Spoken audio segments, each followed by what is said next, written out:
السلام علیکم ورحمۃ اللہ وبرکاتہ۔ آج ہم بات کریں گے کاہن اور نجومی کے پاس جانا۔ یہ ہمارے معاشرے میں یہ بہت چیز عام ہے۔ نبی علیہ الصلوۃ والسلام نے فرمایا جو شیطان ہے وہ آسمان کی جو باتیں تھی، فرشتوں کی باتیں وہ چراتے ہیں، اور چرا کر ایک آدھی بات نجومی کے کان میں کہتے ہیں، نجومی پھر لوگوں کو بتاتا ہے، وہ بات ویسے ہی نکلتی ہے۔ تو یہ شیطان جو ہے وہ ایسے ایک دوسرے کے اوپر سوار ہو کر آسمان کے اوپر تک چلے جاتے ہیں۔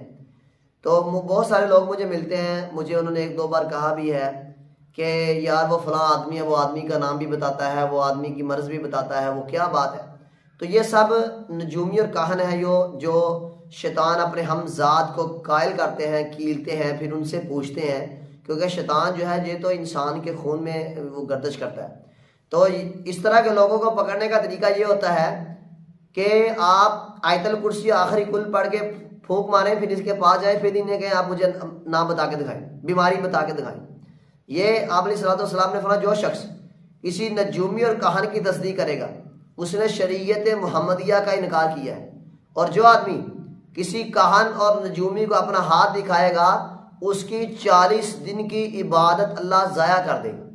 اتنا بڑا گناہ ہے۔ غائب صرف اللہ جانتا ہے، اللہ کے علاوہ کوئی پیغمبر بھی غائب نہیں جانتا، غیب کی باتیں نہیں جانتا۔ انہ علیم بذات الصدور، غائب صرف اللہ جانتا ہے۔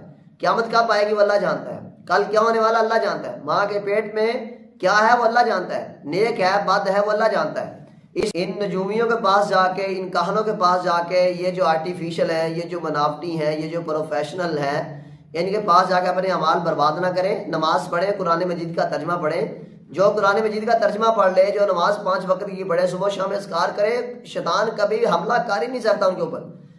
تم اس وقت تباہ و برباد ہوئے جب تم نے اپنی طریق کو پس پش ڈال دیا، اور جو قومیں اپنی طریق کو پس پش ڈالتی ہیں وہ قومیں برباد ہو جاتی ہیں۔ اللہ مسلمانوں کو اپنے ایمان کی حفاظت کرنے کی توفیق عطا فرمائے۔